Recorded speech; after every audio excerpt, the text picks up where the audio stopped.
fostering green growth. Second will be a little bit more granular, lessons that we've learned from the country level, what is working and what isn't. And then the third one, obviously, where does this all go now? How do we take this forward? How do we keep the momentum going?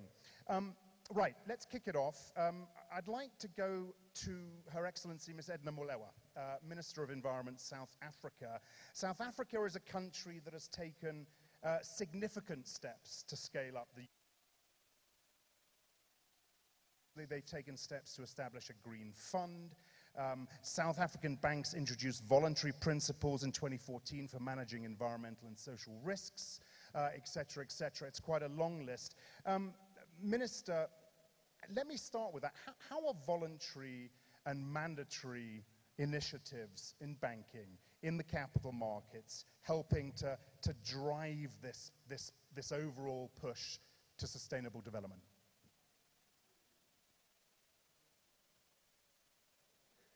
First of all, I would like to just take this opportunity to thank the organizers for this session. It is quite an important session. Earlier on in our statement, we have mentioned that without finance, there's very little that we can do. Whatever we're planning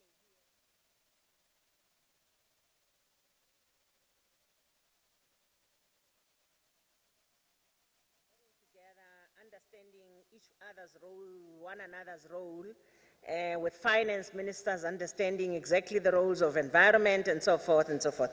Quite important indeed. Fortunately for us in South Africa, what we're coming to share with you today here is that we do indeed have that ability to have that dialogue, to work together in consultation, as well as ensuring that we take all other stakeholders and role players on board, which is very, very critical. Because the left hand right's got to know what the right hand wants to do, and in the converse as well, so that we can actually go ahead to plan together. What we have introduced recently, which is what we think is not still quite the best of the best, but we are trying to do the best out of it, which is the environmental, social and governance initiatives that have taken two distinct forms that are actually driven by government through the regulation, and those that have been led by private financial sector. Quite important, as you can see, the voluntary one and private sector also taking initiatives itself. The regulatory requirement for sustainable finance have thus far focused on the pension funds, the sector through the revised Pension Funds Act of 2012, which requires consideration of environmental, social governance risk as part of the fiduciary responsibility. It is actually supported by the voluntary code of responsible investing in South Africa. That is what we call the CRISA code, which is now embedded in the King 5 for a code of corporate governance. We had an opportunity to talk about this code of corporate governance in the previous session, and I'm sure we continue to share, which is actually one of our best practice. The King 4 applied to all South African organizations that have listed companies at the Johannesburg Stock Exchange. It promotes an integrated approach to risk management and disclosure, including the social, human, and natural capital. Of course, the Banking Association of South Africa also does play a role, have launched principles in social, environmental risk management, and other principles as well. The National Treasury is currently looking at the policy framework, new one. And indeed, we do think that these are steps in the right direction to actually leverage the finances that are in the public sector, because it's important to leverage these finances. Very quick follow-up, and this is something we'll probably pick up on a little bit later as well, but you talk about communication between environment and finance, and that works well in South Africa. How is communication between government and business in general in South Africa?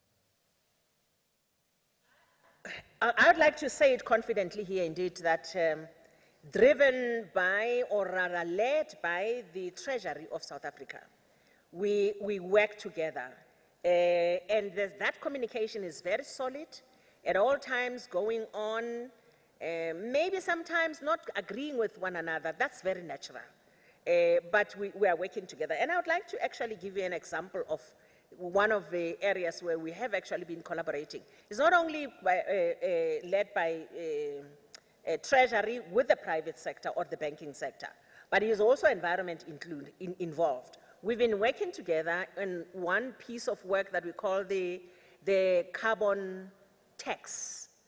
We driving from environment point of view the carbon budget, and Treasury is driving the carbon tax. And the private sector said, hang on, you are coming to us in two different objectives that are actually drawing from us at different times, but you're working as separate entities. So we work together, and indeed, that's one piece of work that's currently consulted on very thoroughly with private sector, including these initiatives that I was talking to you about of new financing models. Minister, thank you very much indeed. Caroline Hyder is Director General Evaluation and Senior VP at World Bank Group and is somewhere over here in the room, I know. And the World Bank has done a major retrospective study on the impact of bank lending on pollution and health. Caroline Hyder, what have we learned about pollution and health from 40 or 50 years of World Bank lending? First of all, thank you very much to UNEP, the organizers, for inviting us. Very often, evaluations are not part of the discussion of the forward agenda. And for us as evaluators, it is a lost opportunity because we do these evaluations to inform the policy conversations that you're having here in this meeting. As you just said, we have evaluated a very large body of World Bank Group investments in environmental pollution. And the most interesting finding maybe is that there is a very big gap. The attention over the past years has focused so much on climate change, which is an extremely important agenda, but environmental pollution has taken the back seat. And in our report, we highlight how important it is to look at that and invest in pollution abatement, in pollution prevention, and to find ways where investments that are being made, that they are made in ways that they create co-benefits for pollution and for the environment. You know, we talk about all the actors involved in this. I'm putting you a little bit on the spot here, but which part of this process provide the biggest obstacles, does the World Bank feel? I think one can't, well, no, let me say it like this. One thing that our evaluation highlights, and it came out just as the Lancet report was published as well, it shows that many countries, many governments are not aware of the pollution problem. They might be aware of how bad the pollution is, they experience it, nobody can avoid, you know, the poor air quality in a large city or avoid looking at a polluted river. However, what they're not aware of is the cost to the country, whether it is the impact on the health of the population, which in itself is a terrible thing. But in addition, there is the element of what does this do to your growth? So GDP growth actually suffers dramatically because of pollution. So if an economy grows maybe at 6%, but it loses 4 to 5% because of environmental pollution issues, then you're not really progressing. All right, Caroline, thank you very much indeed. I'd like to bring Ms. Carol Dieschbourg, the Minister of Environment for Luxembourg, into the conversation at this stage. Yes, we are going to drill a little bit down now. Luxembourg has been a really early leader in scaling up green finance. I believe the stock exchange has been probably the most successful globally in attracting green bond listings. Minister, just talk to us first how you're actively supporting the private sector to engage in this sort of financing. Yeah, good afternoon, and it's a pleasure to speak about financing the future, because it's a challenge to reorient the finance flows for a more sustainable development and towards a pollution-free planet, I guess. Yes, and indeed you're right, Luxembourg has almost 50% of the green bonds, and how did we achieve it?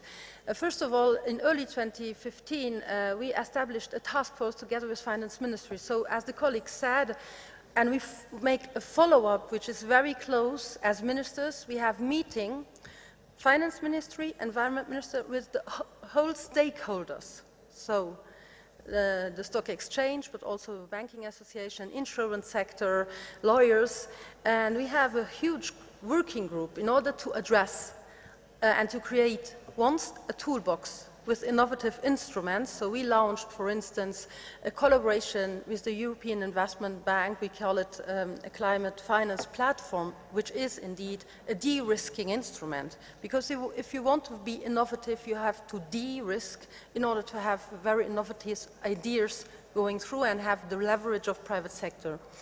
Then we also detected that capacity building, if you speak about pollution, if you speak about climate change, capacity building is enormously important.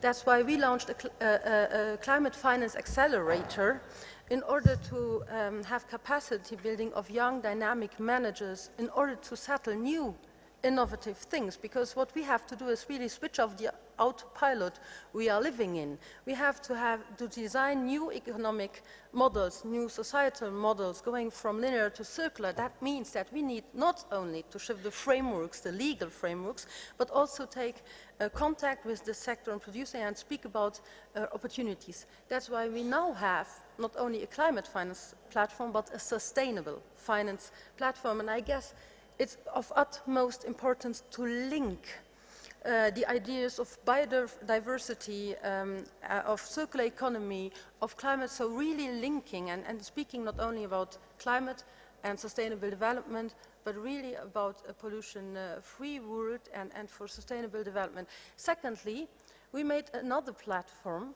After 1 year of discussions with the whole sector, also with all networks and all players and the whole government, we settled also a circular economy platform together with sector in order to have co-creation and to have everyone in to address concrete barriers for that shift. And we work together, so working together, having good frameworks on a political level, giving the right incentive in investment as a government, because you take every day also investment decisions that are important. So the governments need to lead by example in reorienting. And then the change of the mindsets for everyone, economic sector, but also civil society, will be important. You know, I think, can everyone hear me okay? I think a big piece of this as well is this idea of this sustainability premium. Really simply put, in layman's terms, for people like me, you know, how you can prove to business that they're going to make money from doing this. How do you communicate that to business? Yes, of course. So for us, we made a study, for instance, about circular economy already in 2015, showing that there is clearly job creation, that there are business opportunities. We have, in this platform, we installed lots of actors, and they're getting more and more. So they see the business opportunities if you go to more circular, if you go to more service-oriented economies. And I think we have a couple of very good examples to share, where we got very small projects in the beginning who grew bigger and bigger, who used also very innovative ways of, for instance, we have a crowdfunding for a business model without waste. So unpackaged things. So there are small initiatives which we have taken up, which we have pushed. I'm going to come to a business, a corporate in just a second, but let me ask you this. What is not working so well in terms of trying to achieve what you're trying to achieve? Because, you know, we hear from ministers, you know, yes, finance is working well with environment. Yes, we're doing a lot with business. What do you need to do better? I think that the greatest challenge, and some of the colleagues already mentioned, is really to take into account the external cost. That's why we made a study about external cost of fuel sales, for instance, on health, on pollution. Take into external costs in calculating and internalizing those, and speaking about the risks is really important. And the third point, policy coherence. Really being coherent is one of the biggest challenges, even if you do it like we do, for instance, for the Agenda 2030. We have regular interministerial meetings, but the coherence is the biggest challenge, I would say. Okay, thank you very much. Let me just throw it out there. Is there anyone else from government who wants to say anything on this point, this macro piece that we're looking at right now?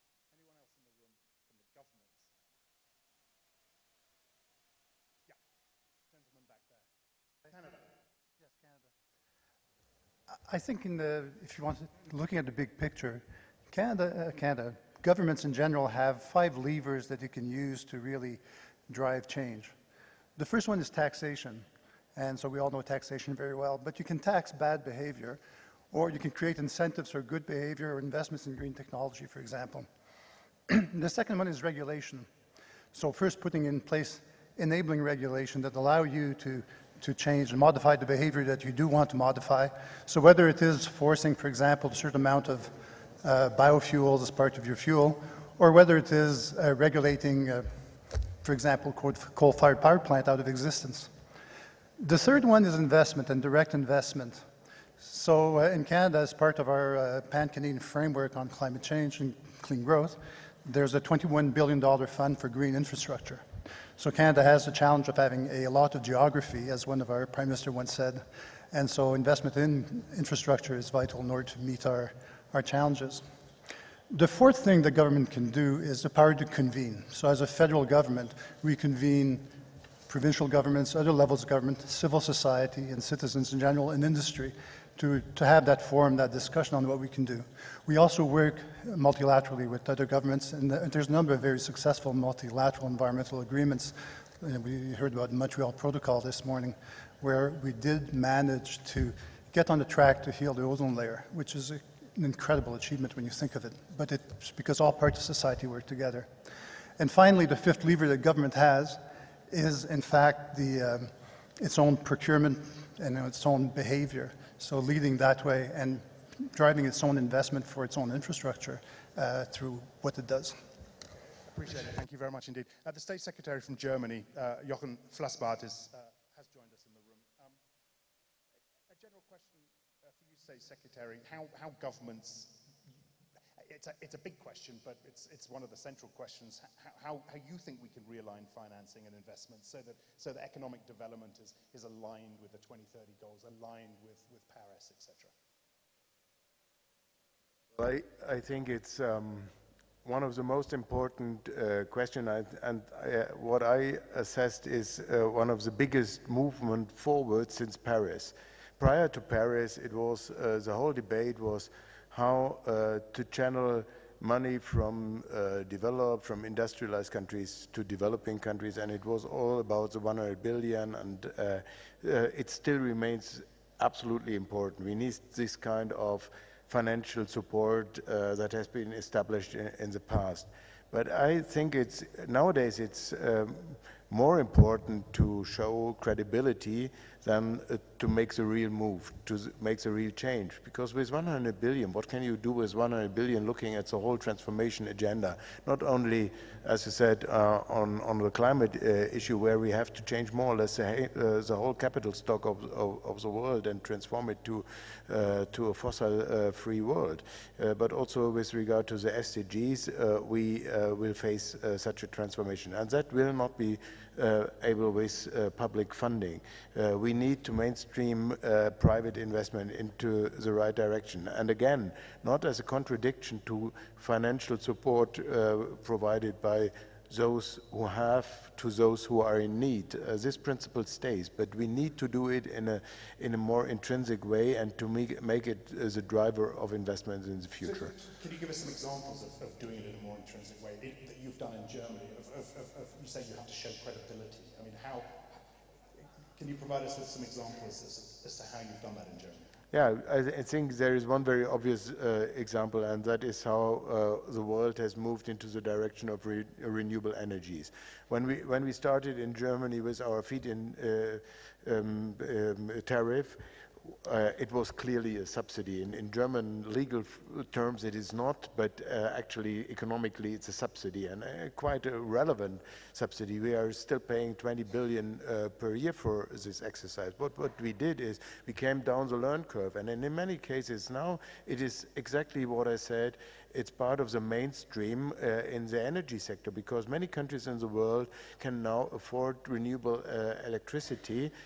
More than that, they can afford electricity where was a lack of electricity. So the motto of the former Secretary General, energy for all, is still not fulfilled, and renewable electricity is in many parts of the world where you don't have grid solutions, economically much more favorable solutions. So that is one example where we made it with an initial financial support by governments, but made it with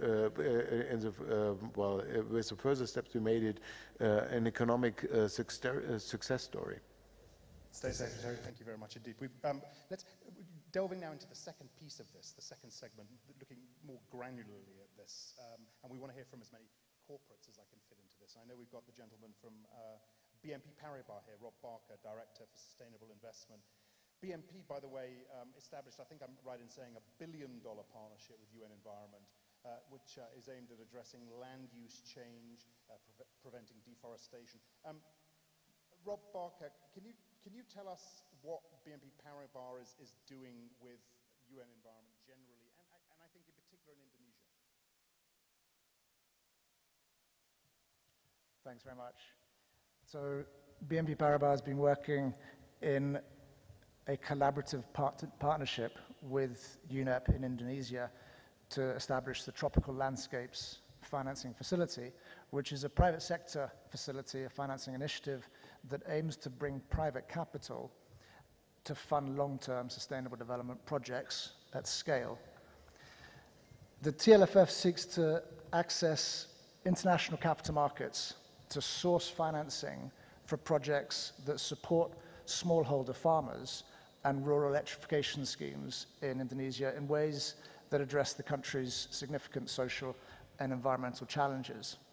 And in particular, it's a collaboration between UNEP, obviously, and a specialist fund manager, ADM Capital, and ICRAF, who we heard from earlier in the session, the World Agroforestry Center, and many other partners. And it's a realization that no one institution can solve on their own these particular issues, and that the role of the private sector is critical in bringing a potential solution to bear. So the TLFF creates capacity and for collaboration between companies operating in Indonesia, between investors seeking both responsible capital solutions and investment growth solutions, development partners and civil society organizations, with the support but not the funding of the national government. And it's very important that that point is made. The support is there for fiscal development rather than public funds. The rigor of the market is what we're looking to give the view of what is possible and what is achievable from a commercial perspective. And that's what sets this scheme possibly apart from others in order to fund solutions. The involvement of the multilateral development banks is also another critical element in providing project risk sharing, credit enhancement, and loan guarantees. And this is the realization that in particular areas like agricultural sector or long-term debt finance, 15 years in, let's say, the growing season where you don't have a yield from a production of forestry goods, let's say natural rubber, having some form of risk mechanism that enables other parties to come in is very important. So we're working with UNEP on that collaboration. We are early in Indonesia. We're looking to scale into other markets and other countries. At this stage, just Indonesia. Thank you, Rob. And just a follow-up question. You talk about, as a critical point, support from government, not funding. I just want to get your perspective on that relationship with this tackling pollution goal in mind.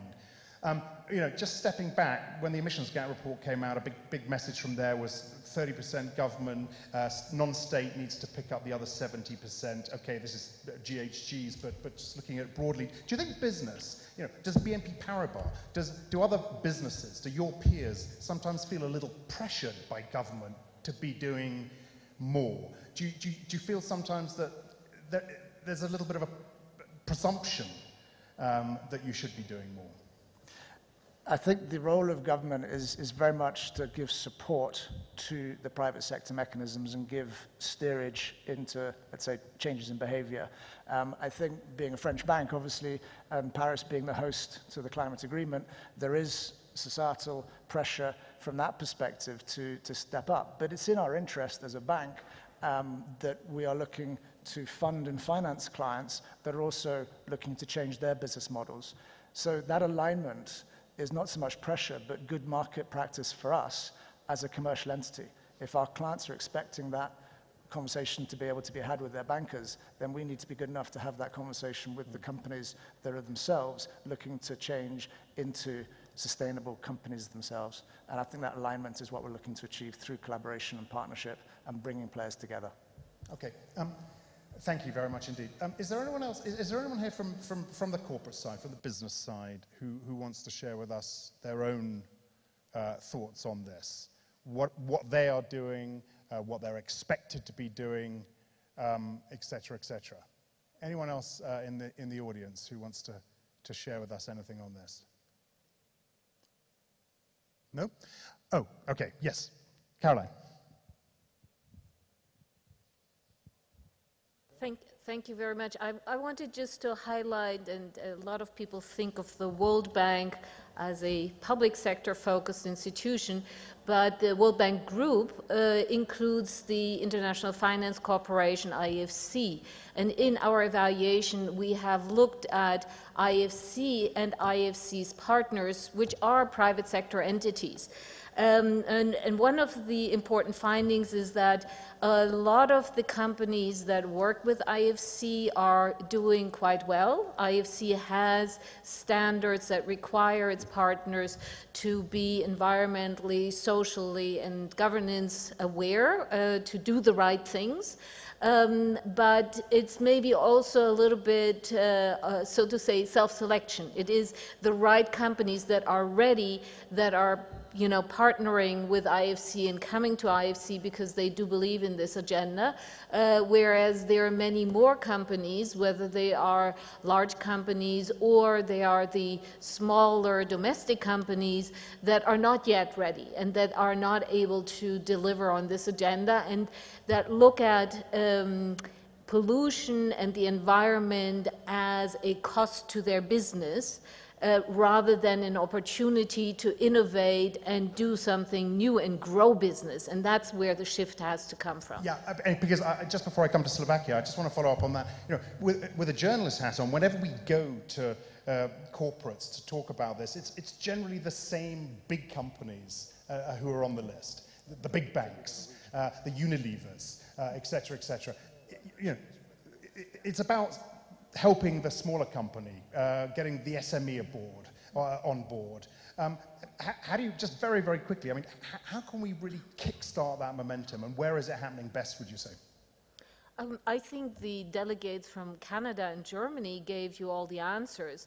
I mean, it's really for governments to set the enabling environment and promote positive behaviors, incentivize the innovations, like the government of Germany talked about using, de facto subsidies in order to get people engaged in a sector that people didn't believe in necessarily. The delegate from Canada talked about, the taxes that can be used in a positive way to incentivize or to, disincentivize or punish poor behaviors. So the governments play an extremely important role here, as much as like the multilateral organizations, UNEP, the IFIs do, in terms of data generation, generating awareness, convening. I mean, the delegate from Canada spoke about bringing the various stakeholders around the table. This is something we found for the World Bank Group as well, that you need to bring different groups of people to speak to each other, rather than have environmental ministers talk to each other and they know the problems and the ministries of finance might not. Caroline, thank you very much indeed. It tees up perfectly the next question to Norbert Kurila, State Secretary, Minister of the Environment in Slovakia. Just share with us how your government is doing that. How you prioritize the conversations and the communications you have with the different players here.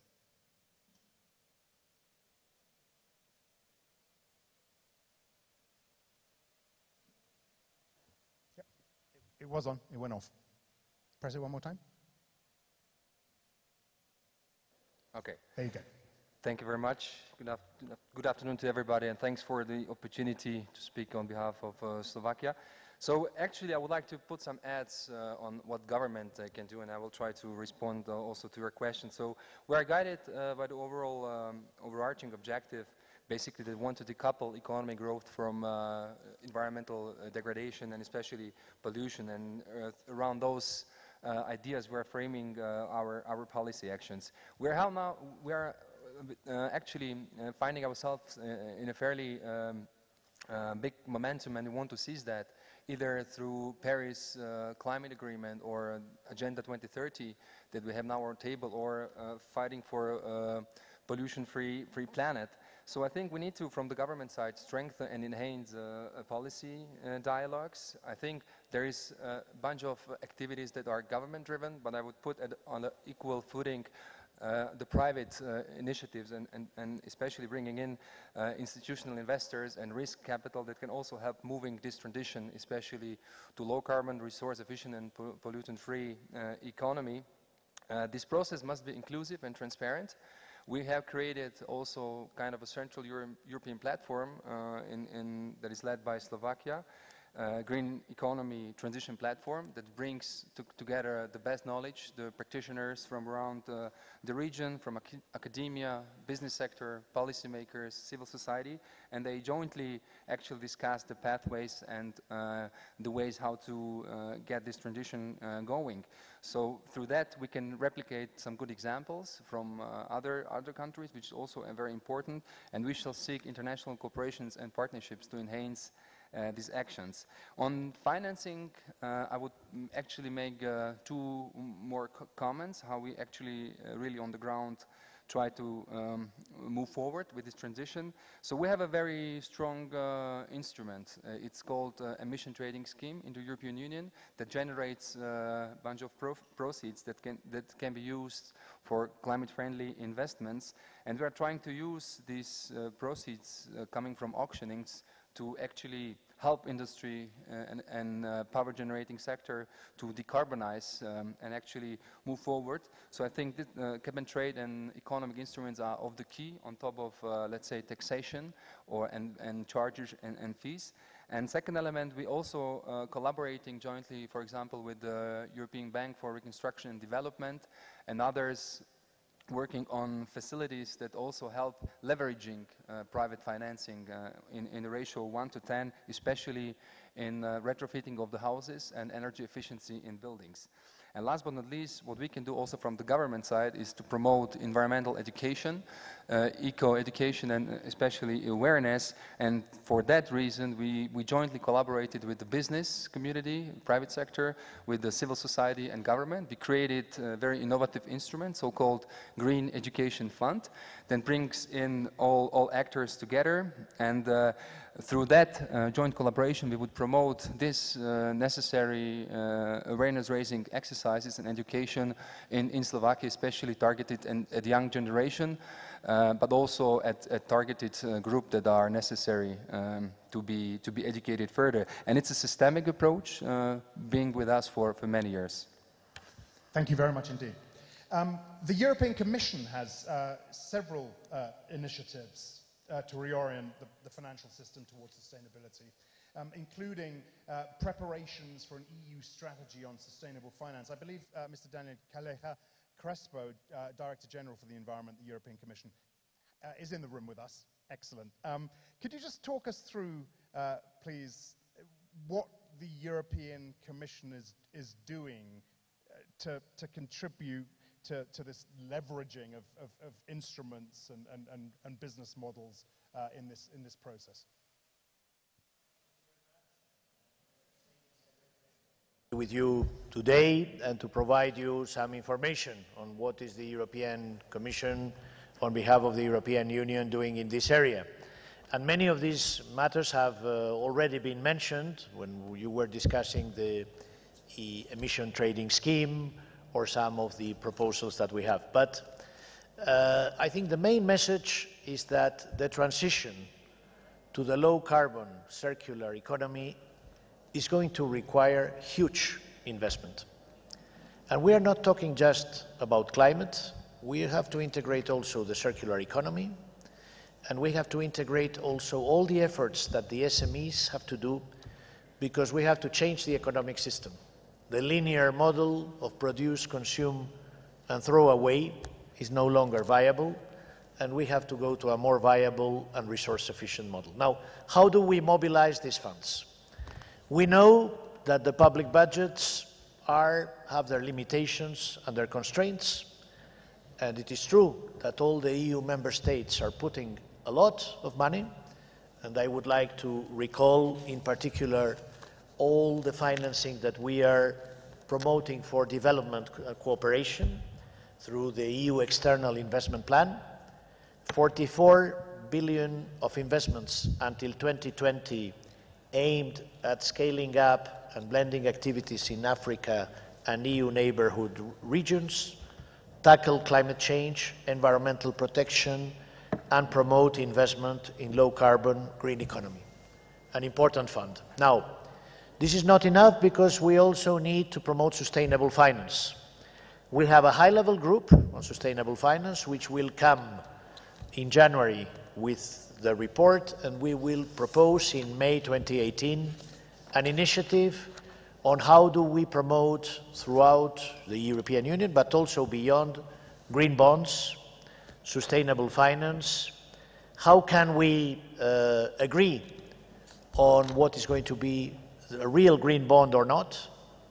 How do we measure the sustainability? What about the taxonomy? What about issues of disclosure? What about revealing in the portfolios of investment funds the risks? So this initiative on sustainable finance, which is going to be prepared for next year, is now, we are working in a very advanced. This is the subject of the high-level group, and I think we will be in a position to present it next year, but it will cover these elements which I'm mentioning right now. Okay, thank you very much indeed. And just to follow up on that, you talked about lots of questions there, lots of big challenges, as there always are.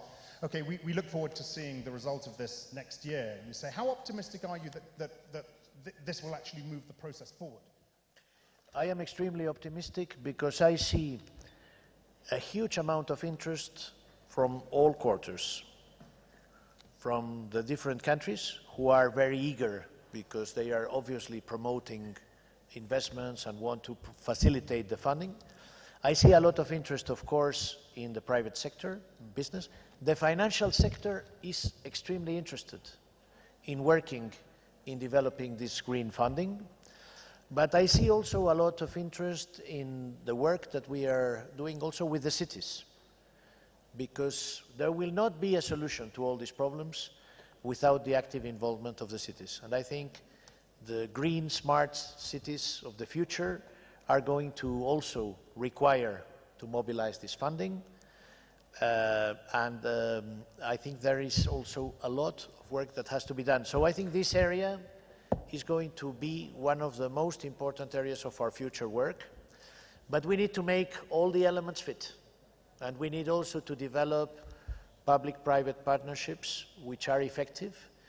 We channel the private funds into the budgets, and also to have proper guarantees from the public sector, so that we mobilize all these important investments.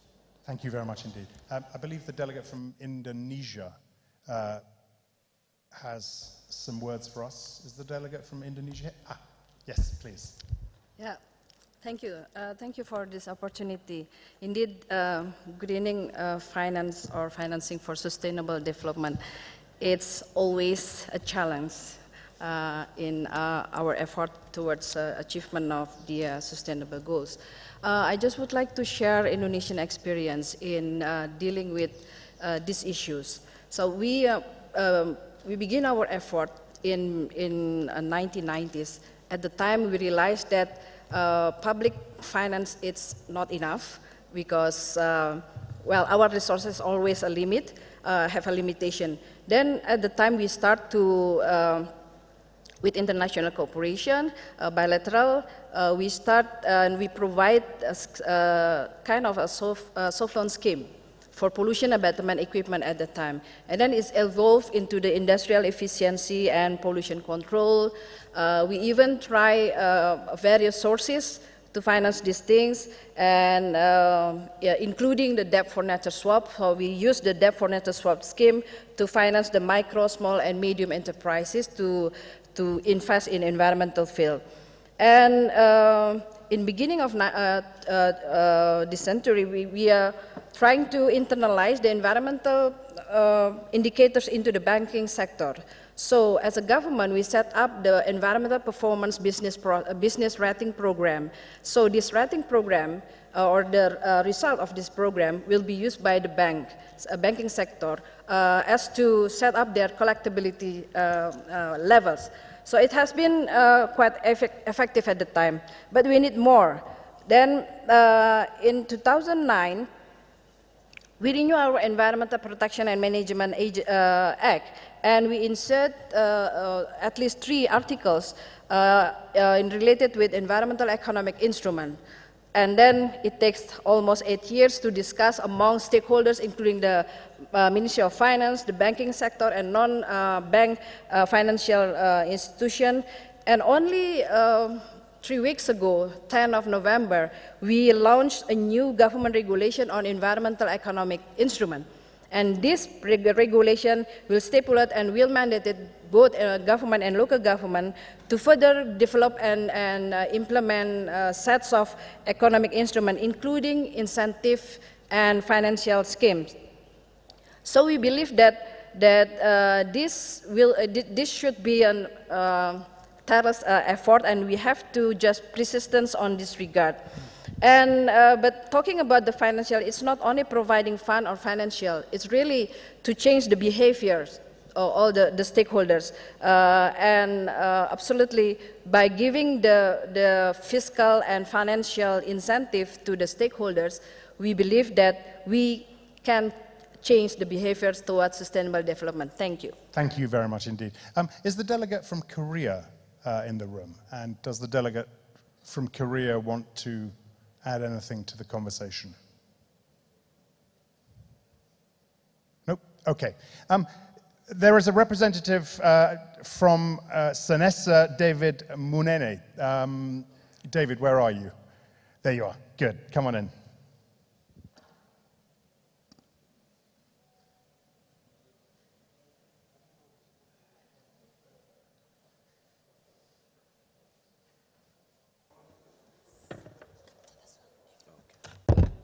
You got it.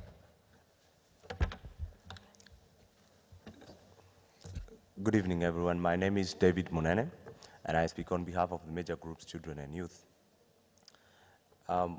Children and youth have what it takes to lead and inform decisions that shape our present and future destiny. We are convinced that the future of innovation and finance relies on our input without further postponement. Youth leadership is already offering energetic and fresh innovative solutions and should therefore be enhanced without further delay. Young people bring innovative and creative solutions on addressing the global environmental issues. We align ourselves with the UNEA resolution proposed for adoption by the African groups of states on investing in innovative environmental solutions for accelerating the implementation of the Sustainable Development Goals. We support the emphasis that capacity building, technology development, and transfer on mutually agreed terms and resource mobilization from all sources are important elements to enhance and strengthen national capacities to develop innovative environmental solutions, including at the local level. However, we urge that such strengthening of national capacities should have preferential focus on solutions led by children and youth, innovative initiatives, and ideas by young people that are in line with the implementation of the UNEA resolutions should be offered capacity building, support in line with the UNEP and line of work to strengthen greater outputs and results. In light of the outcome document, the future we want of the Rio +20, we want to remind member states that sustainable development must be inclusive and people-centered. Providing practical support for identifying and developing innovative solutions by the youth is a positive approach towards challenging and inspiring the youth and children to own the UNEP processes, resolutions, and outcomes. This cannot be stated better than in the words of His Excellency Anthony Thomas Aquinas Carmona, the President of the Republic of Trinidad and Tobago today, during the official opening of the UNEA high-level segment, where he stated, "Investments in children and youth are a must to fight climate change and pollution." We also dare reiterate that the solutions that young people are offering in terms of technology, combating pollution at the local grassroots levels and even at national levels cannot be emphasized any further if we are going to have any constructive dialogue about innovation and financing. Very good. Thank you. Thank you very much indeed, David. Is there anyone who wants to respond to that? Anyone else from civil society who has a question for anyone else from government in the room? Is there anyone who wants to challenge what they've heard from government? Clearly there are a lot of positive messages that we've talked about today, but there is the challenges are eye-watering in many ways. Is there anyone else from the floor?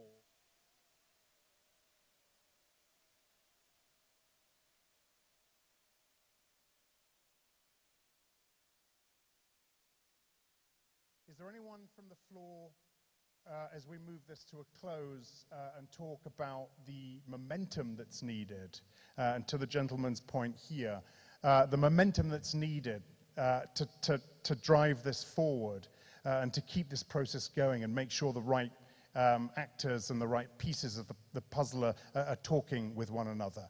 I'm going to pick on the gentleman from Canada, actually, to throw this forward for us, if possible. Yes, we talk about the challenges. Yes, we talk about what we're trying to achieve here and what we are indeed achieving. How optimistic are you when we throw this forward now?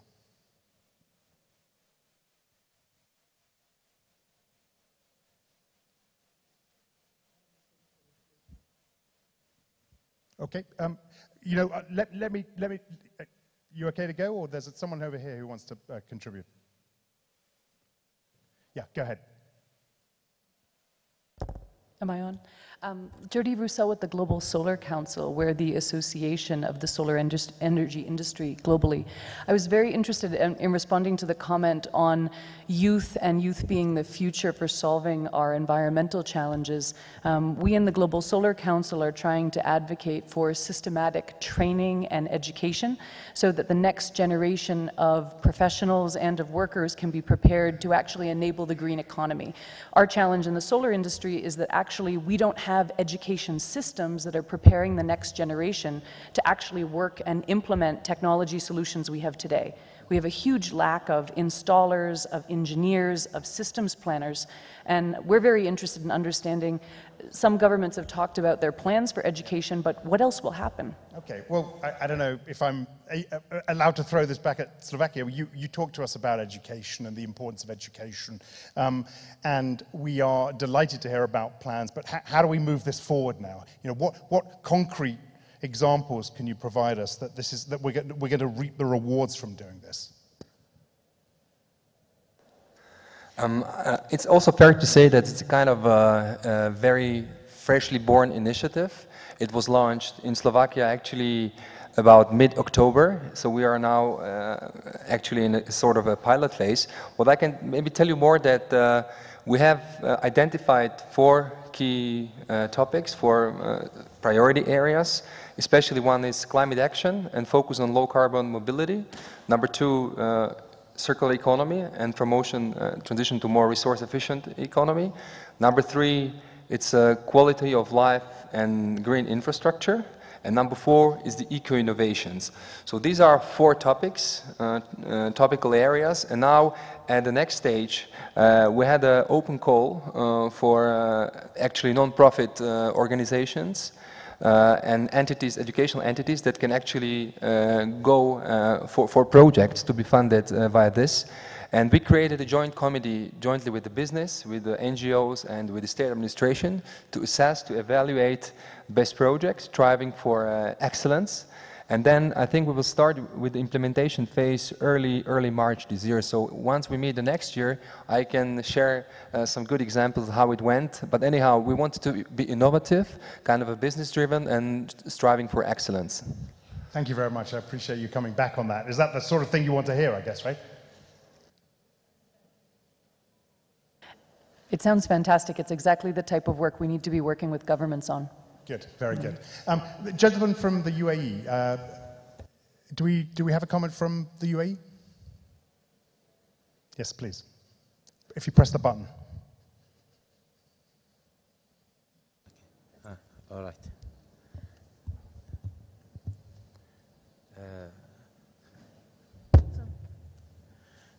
Hi, thank you very much. Actually, the sustainable finance plays a major role in the UAE's directions towards the green economy because of the high and important appreciation to the green economy which was placed by His Highness the Prime Minister of the UAE when he has launched the green economy strategy. And the implementation of the green growth strategy as well, which is monitored by the Green Economy Council. And this council is implementing the programs which were set in the Green Economy Strategy, and which are aiming, and one of the sectors is the green finance, and the contribution with the private sector as well. One initiative which was launched in October 2016 was the Dubai Declaration, which has been signed by more than 32 financial institutions, that they have declared their contribution to the green finance, and they have pledged towards providing the facilities for any investors from the private sector which are willing to invest in the sustainability projects. They are providing the facilities, they're providing the appropriate technical guidance in cooperation with the Ministry of Climate Change and Environment. And so far we have launched 2 of the green funds in the UAE. One was launched by the First Bank of Abu Dhabi, which is approximately 5.6 to 5.7 billion dirhams, which is equivalent to around 1.5 billion US dollars. And another one was launched by the government of Dubai, which is approximately $10 billion in the next 10 years. And for there, the UAE's contribution to the green economy is a crucial and important activity for us here. Thank you very much indeed. I want to go back to the World Bank. What you're hearing from the UAE, from Slovakia, from Germany, from Luxembourg, is it enough? Just to put you on the spot again, Caroline. So I'm happy to be put on the spot, and I have to caveat, I'm leading the independent evaluation group of the World Bank Group. So we tend to have a somewhat more critical perspective. I've spent the last 30 years of my life evaluating programs, projects, strategies, what have you, in various aspects. And the one thing that has struck me throughout these 30 years is that as we look back, we have been in many places before. There have been many big commitments made and very little progress very often. There are far too many mistakes that are being repeated, where as an evaluator, I actually feel very sad because we do have evidence to show how things could be done better. And we need to become more effective in picking up on that and really making a difference. So there's a very, very cautiously optimistic forward look. The reason why I'm hoping that we will be in a better place is that, first of all, the environment is telling us we've got to do something, right? I mean, things are getting so bad that we will be forced to do something. In addition, and the lady here, I didn't catch which company you're from or which NGO you're from, but this whole idea of we need people who can work in this area, right? Now, at the same time, we have an enormous youth bulge of people who are looking for jobs, and they're desperate to find work, right? So we need to work on bringing these two pieces together. And then the third thing is that we have today much more data at our disposal, so we cannot be not aware. We have to take note of this data. We have the opportunity to have a greater insight, and as an evaluator, I want to also commit to saying, like, we need to continue evaluating and flagging things when they don't work so that we get better action towards better outcomes. Very good. Caroline, thank you very much indeed. Anyone else? Can I come to the gentleman from Canada to throw this forward, or are we going to leave it?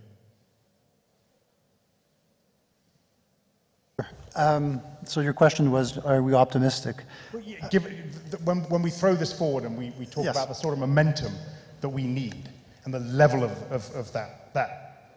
what's required.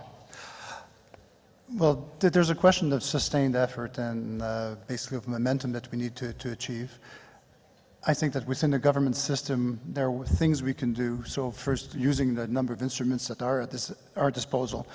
So it's not strictly a question of investment. It's also a question of putting in place the right incentives from other perspective and getting broader society involved. It is, beyond momentum, it's also measuring our progress as we go along on a fairly regular basis and readjust the course as we go. So whether it's simple performance measurements as we go through, but meaningful ones that look not only at how we think we're doing, but basically more broadly how, using that wealth of information we have out there to see how generally, first how, from the scientific perspective, how are we actually achieving our results? And secondly, how is society perceiving how the progress that's being made and adjusting accordingly. Thank you very much indeed. I've got two final comments from two delegates, and then I'll throw it open one more time. The gentleman from Morocco. Nope? Okay, that was written down on my list, but no worries. The delegate from China. Yeah. Hi. Good afternoon, everyone. Hello. It's my great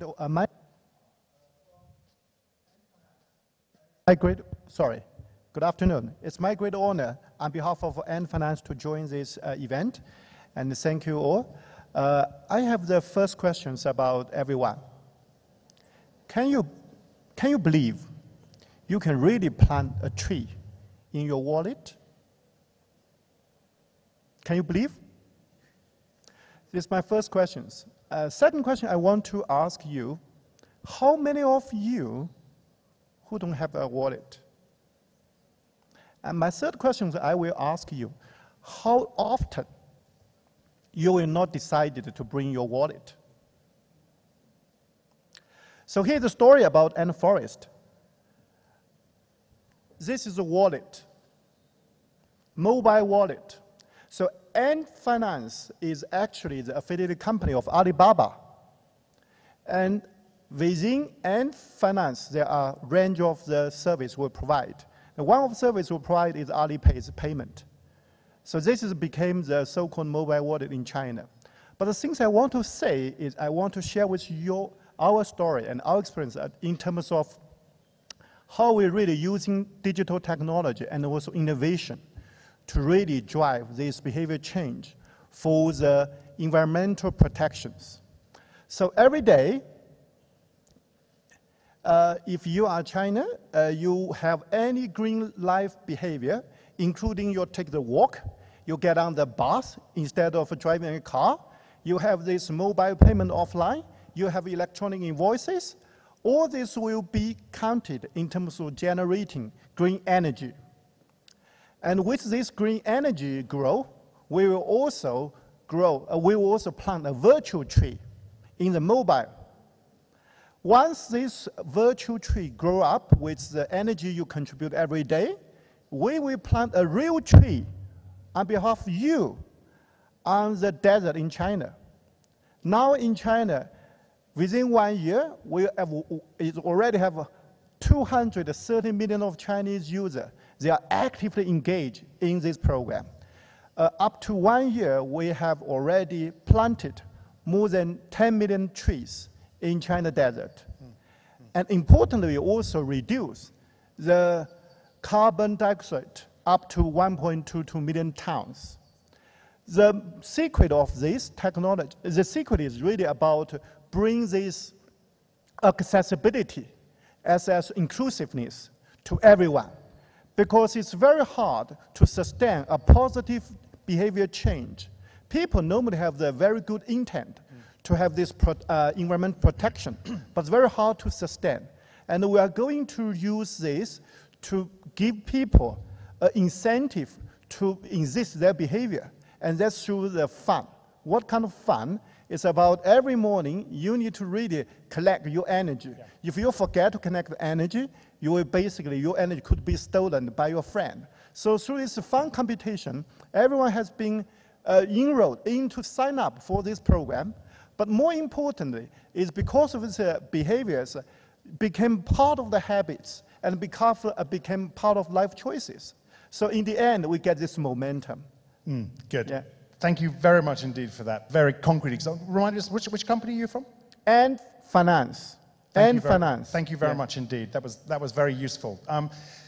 Is there anyone else who has a final comment they want to make on anything to do with financing, anything to do with innovation, anything to do with the sorts of relationships, the sort of communication that's needed to make this stuff happen? Anyone in the room? All right. Thank you very much indeed to all of our speakers. We've enjoyed your interventions very much. This is clearly a critical piece of this discussion. As I said, I've hosted a number of the sessions over the past few days, including at the Science Policy Business Forum. And whatever we were talking about, whether it was big data, whether it was INDCs, whether it was greening the Belt and Road, we came back to this subject. It is clearly central. So I thank you all for your thoughts. I thank you all for your candor. I thank you all for your interventions. And I hope you have a fruitful day and a half left here in Nairobi. Thank you very much indeed.